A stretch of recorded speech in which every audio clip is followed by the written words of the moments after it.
કોળીને ઠાકોર ગુજરાત આપણા બાપનું પણ આપણે જ ભોગવવાનું। દર વખતે માત્ર ને માત્ર અસામાજિક તત્વો લુખાઓ કોળી સમાજને ટાર્ગેટ શા માટે કરે છે? એનું એક જ કારણ છે કે આજે આપણે હાથનો પંજો ખુલ્લો છે અને એક મોટી એક સંગઠિત થઈ જાઓ। કોઈના બાપની તાકાત નથી, સંગઠિત થઈ જાઓ એટલે તમને એક આંગળી નહીં અડાડે। આજ ખૂબ દુઃખ સાથે કહેવું પડે કે 4 દિવસ થવા છતાં ગુજરાતની અંદર 38% વસ્તી ધરાવતા કોળી સમાજને ન્યાય માટે રોડ રસ્તા ઉપર ભીખ માંગવી પડે। આપણી કોઈ વાત ન સાંભળે શા માટે? બાકી એક સમય એવો પણ હતો કે આ લુખ્ખા અસામાજિક તત્વો અધિકારીથી થરથર ધ્રુજતા। આજ એવા અધિકારી પણ નથી, અધિકારીઓ પણ આ લુખ્ખાઓની વાત સાંભળે છે, આમ પ્રજાની વાત સાંભળતા નથી।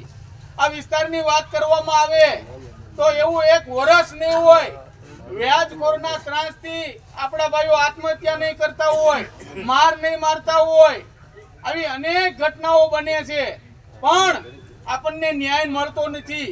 ન્યાય નથી મળતો એનું એક જ કારણ આપણે જાગૃત નથી, સંગઠિત નથી। એકવાર જ્યારે સમાજ સંગઠિત થઈ જાય છે બનાવ પણ નહીં બને અને આવા લુખ્ખાઓ બધાય ભોણમાં કરી દે છે।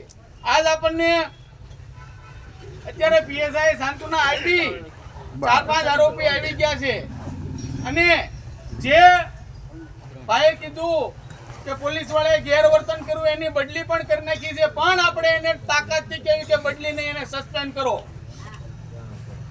એટલા માટે આ જ રીતે જ્યારે સંગઠિત થશો ત્યારે કોઈ પણ પ્રકારનો સમાજની અંદર પ્રોબ્લેમ નહીં પડે। પણ આજ ખૂબ દુઃખ લાગ્યું કે 4 દિવસ થવા છતાં આ મૂળ નિવાસી કોળી ઠાકોર સમાજને રોડ રસ્તા ઉપર આવવું પડે। ગુજરાતની અંદર માત્ર આપણા સમાજને જ ભોગવવું પડે।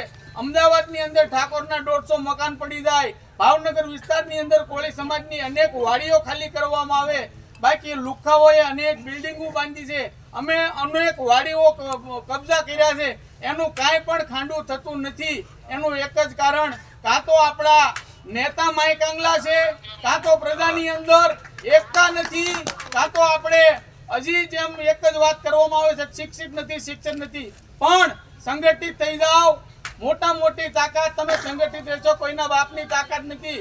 આજ આપણે આપણો ભાઈ ખોયો છે, ખૂબ દુઃખ લાગે છે પણ આ પ્રસંગે એટલું જોરથી કહેવું પડે, સંગઠિત થઈ જાઓ, બધા પ્રશ્ન સોલ્વ થઈ જશે। જય હિન્દ, જય ભારત।